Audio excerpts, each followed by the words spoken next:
Think about children. When you are harsh with them and tell them all the things that are bad about them, how do they respond? They don't flourish. They don't typically try to make their parents proud. They wither. But if the parent says, "You are so perfect already, you don't need to do a thing," what does a child do? They want to please their parent, they want to make them even more proud. Be that way for yourself. Find the strengths in every aspect of yourself in a way where nothing can come at you to change your mind, that you believe this without a doubt that you are perfect. Welcome to the Love Your Brain podcast, the podcast designed for everyday people who are ready to hop off the negative thought hamster wheel and enjoy a less hostile environment in their own brains. Our brains are where we live our entire lives, and I'm on a mission to help people see that they have everything they need to make it a happier place to be. So join us for this episode of the Love Your Brain podcast. Let's get started. Alrighty, welcome back, party people. Welcome to this week's episode. Now, if you've been following along on social media, today marks the beginning of a new series for us. We are going to be starting a new series based on reparenting ourselves, giving ourselves what we may have needed in childhood that we did not receive. Now, this isn't going to be a formal therapeutic reparenting series, but it is simply going to be me sharing with you some of the things that I've learned from having, obviously, my own childhood, the things that I learned from that, but also from working with a variety of people over the last 20 years in social work and kind of seeing them navigate their own process of trying to heal childhood wounds and really gain the skills that they need and build a new foundation for themselves so that moving forward, they can live life in a way where they have the confidence and the stability and all of those wonderful things that we gain from a healthy childhood that allow us to live life big and exciting and fun. And yeah, so we're going to get started with that today. And I'm going to start by just sharing with you a little bit of my background so you know the context of where some of this information is coming from.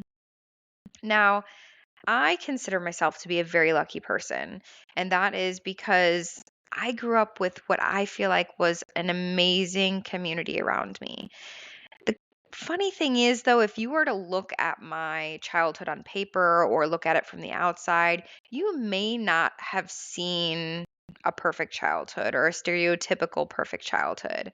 But when I reflect on my childhood from my own perspective as an adult, I see someone that grew up with a community of people around me that thought I was the best thing since sliced bread. And I was told and I was shown how valuable I was regularly. I had people around me that made me feel capable of overcoming anything and everything. And they gave me the tools and the freedom to explore the world around me. Now, again, my childhood probably didn't look perfect to other people. And it really wasn't perfect, I guess. Maybe not for others. It worked great for me, but it was a little tumultuous. My mom was in the middle of a divorce when I was born, which that in and of itself can create a lot of instability. She struggled with addiction a lot of my life. And as she was my main caregiver, she struggled in a lot of ways, but she loved me unconditionally. And the cool part was when she wasn't able to show up for me, she selected people to be in my circle, in my community, that were some of the most loving and empowering people you will ever meet. Some of these people were family members, some were neighbors, and some were even spouses of my mom. I joke with my mom. She may not always pick the best husband for her, but she does a great job picking dads for me. She is no longer married, but both my biological dad and the man who played the role of dad for me for many years, both have been incredible people in my journey in life. And as my mom navigated different seasons of raising me on her own and navigating her own addiction, she really did a great job allowing people into my life to provide supports for me that she couldn't. Whether it was people to watch me when she had to go to AA meetings or people just to have around that were incredible role models or even getting me into therapy at a young age. I feel like that was a really valuable tool that she gave me. I had so many things, so many supports and healthy inputs that many people don't have. And that's all with a fairly bumpy, roller coastery childhood. I'm fully aware of how lucky I was that the journey that I had ended up being one that did build a healthy foundation for me. And not everyone gets to have that. So if you are a parent yourself listening to this, don't get too stuck on making a picture perfect childhood for your kid. There are things way more important than that. And that's a lot of what we'll be covering over these next few weeks. I'll be sharing some things that either made a big difference for me growing up or things I found helpful for the people that I've worked with trying to navigate reparenting themselves after having a less than ideal childhood. So, whether you're here as a parent trying to do better for your own kids than was done for you, or you're an adult trying to rework some of the damages of your own childhood, this series is for you. We are going to rewire our brains, reparent ourselves, so to speak, so you can have a second chance at having a healthy childhood. And side note, these are all things you can do for yourself. You don't actually need to receive them from anyone else. How awesome is that? I really think you might find some surprising things you didn't even know you needed. So let's get started. This week, we're going to start with something very foundational: believing in your own perfection. You are perfect. Is that a belief that you have about yourself? As children growing up in healthy homes, they are inundated with reminders of their own perfection. Everything about a baby is perfect, right? When babies are born into healthy families, what is it that you often hear over and over again? They're just perfect. Honestly, the baby could probably come out with four heads and people would still be saying that. They're just so perfect. Even as kids get older and start having less than ideal attributes pop up, for certain situations, the parents can still find a way to make that about their kid's perfection. Maybe your kid hits someone in preschool, right? We all know the dad that's like, well, he's going to make a great pitcher with that arm someday. Or maybe the baby's just a little chubby. The mom just says, oh, they're such a good eater. Or they're constantly banging on everything around the house and making so much noise. And the parents are like, oh, they're just so musical. It doesn't matter what happens, what the child does, the parent can find perfection in it. And that is the foundation we need as children to develop a positive sense of self, the ability to see how amazing we are, that we can do anything, that we can be anything, and that even the things that the world sees as less than perfect are in fact perfect because the person who gave me life believes so. This is so important for how our brains develop and how our brains really build in the safety to be able to grow and experiment and explore new things over time. If we are already perfect and we aren't trying to earn anything or prove anything, we are simply enjoying our perfection and feel confident in expressing all parts of ourselves, then we're not afraid of falling short because it's been instilled in us that we are still perfect and we can do it. This belief in our own perfection truly sets the path for us to have a really healthy way to grow and learn about the world and everything around us. But if you didn't grow up with that, I'm going to empower you today in some ways to get there all on your own. But first, let's talk about the concept of perfection. As I mentioned, parents can do really, really well at this. Anything can be considered perfect if you put it in the right context, right? I mean, just think about chubbiness. Chubby adults get a bad rap. But chubby babies, come on. People are obsessed with chubby babies. Their rolls are way more admired on a baby than they are a woman's body, right? Or when a baby laughs and you can see their little double chin. Oh my word, it's so adorable. But a double chin on a woman, and this brings up like hatred in herself. But it's simply the context that changes everything. Where the roles are, for example, in that context, on a baby, they're seen as good. On a grown woman, they're seen as bad. It's the same attribute, but in one setting it's good and in one setting it's bad. This whole idea is the foundation of what I want to talk about today. How can something or someone be perfect? So let's start there. Are you perfect? Do you believe you're perfect? If yes, then just hang out for the ride. But if you don't believe you're perfect, why? Why are you not perfect? What immediately comes to mind for you? Is it your stomach rolls? Is it your emotions? Is it how loud you can be? Is it how slow you read? Or how you're not good at math? Let's start by just picking one. Pick an attribute that you feel is not perfect. Okay, do you got it in your head? All right. So for a moment, try and separate this attribute from yourself. This characteristic, we're going to separate it from ourselves. We're going to separate it from this time frame, from this setting. We're going to put it in its own little bubble. This characteristic or this attribute is all on its own in a little bubble.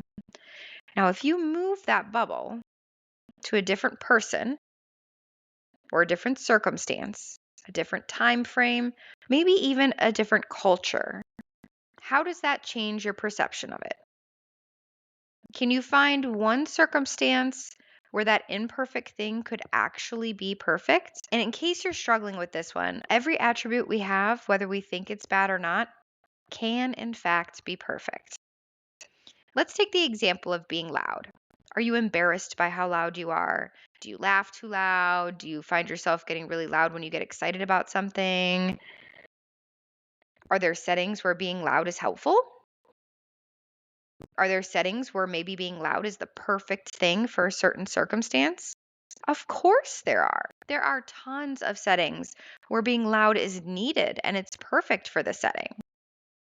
Or let's talk about not being good at something. Is there something that you're not good at and it makes you feel less than? Okay, well, let's look at it. So if you're not good at that one thing, then that means there's something you are really great at because that's the law of balance. You don't actually have an option on that one. So you're just going to have to take it as it is. You might be bad at math, but that's allowed you to become an incredible writer or an artist or a musician. Whatever it is, there is something that you are amazing at that is balancing it out, right?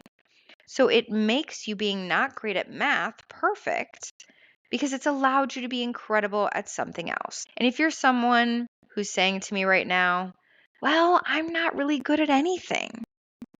Well, let's work on that.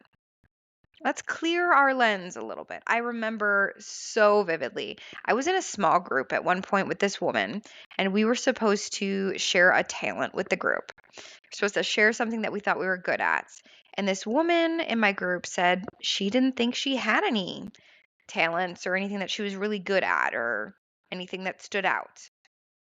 But after talking to her, I found out she has actually taught her horse to paint. And no, you did not hear me wrong. She has taught her horse to paint. Dear Lord, that is incredible. I was so floored by this. She actually framed a picture of her horse and a piece of art that it made for me. And I still have it. It's amazing. I'm like, how is this even possible? Sometimes our lenses are a little foggy. Our perception is a little off. But every single person who is not good at one thing has something else that they are exceptional at. Everyone has a talent. Everyone has something that they're good at. So here is the cool truth. Perfection looks different for each person, right? You are perfectly you. You are perfectly good at what you are good at and less good at other things so that you can be good at the things that you are good at. Your body is perfect exactly how it is today. Might you want to change something about it for some purpose? Maybe, but that doesn't make it less perfect. It's perfect how it is. And even if it's not perceived by society as perfect in the circumstance it's in now, just put it in another circumstance. And in that circumstance, you can find its perfection. Take the example of a woman having rolls, right?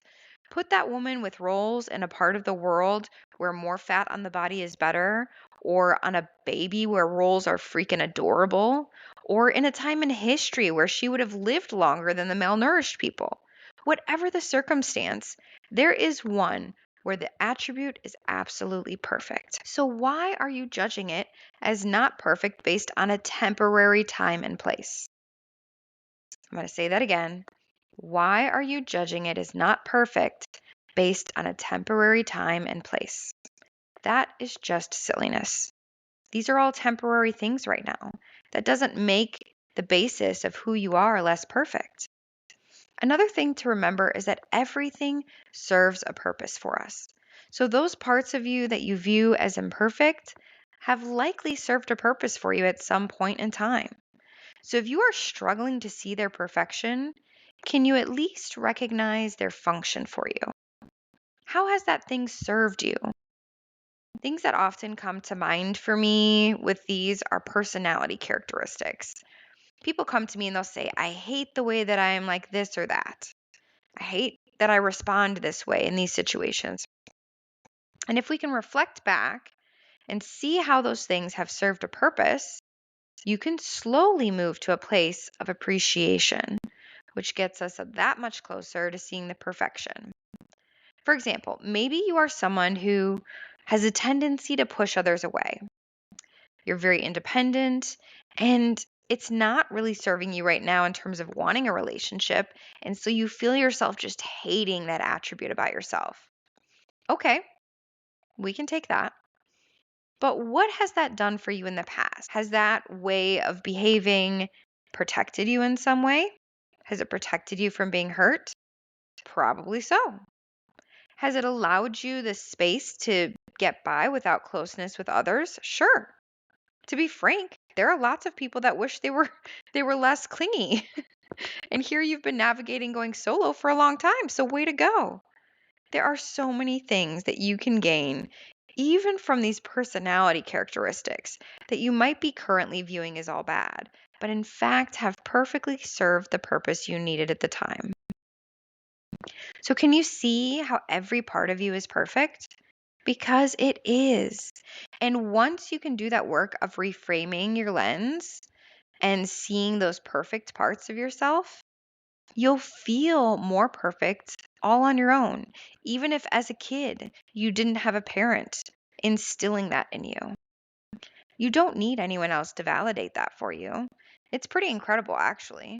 And truly, once you see yourself as perfect and just fall in love with all the parts of yourself, even if there's something you want to change for some purpose, that process comes much more easily once you have a better relationship with that part of you. And think about children. When you are harsh with them and tell them all the things that are bad about them, how do they respond? They don't flourish. They don't typically try to make their parents proud. They wither. But if the parent says, you are so perfect already, you don't need to do a thing, what does a child do?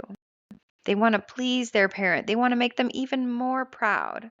Be that way for yourself. Find the strengths in every aspect of yourself in a way where nothing can come at you to change your mind, that you believe this without a doubt that you are perfect. That's how it is for parents. I mean, you know them, those parents who think their kid is the best thing.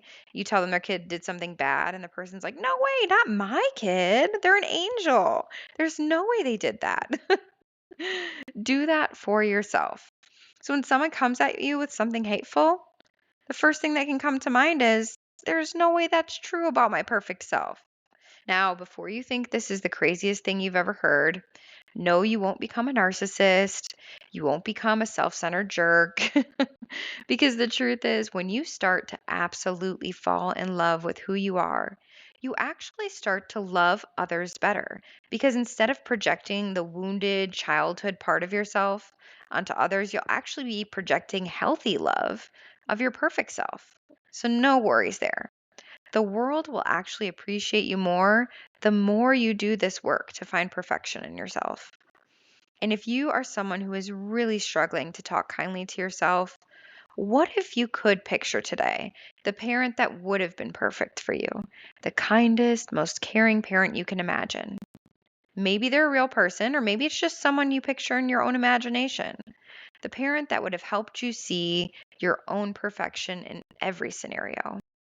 What would their voice sound like? What things would they say to you?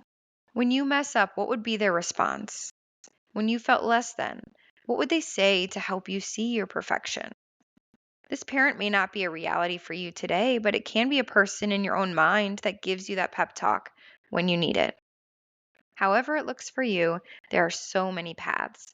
but creating an experience for your brain where you understand and comprehend your own perfection is a beautiful thing and will truly transform how you show up for yourself and how you show up for the world around you. And this takes time, so give yourself time. These one time thoughts become beliefs with repetition. Over and over again, having that same thought will eventually become a belief for you. So you will have to exercise that muscle of finding the perfection in yourself and in all parts before it will become an automatic thought. So start today because you are perfect. I know you are, and you're worth believing it too. Have a great week, guys. I hope you found something helpful here today on the Love Your Brain podcast. Maybe a laugh or a feeling of validation, or maybe just a few moments to have company while you do your laundry. Whatever you take from it, I hope you enjoyed your time and leave feeling empowered to be more you every day. Make sure you're subscribed so you don't miss out on the next episode, and leave a review. I'd love to hear what you think. Have a great one.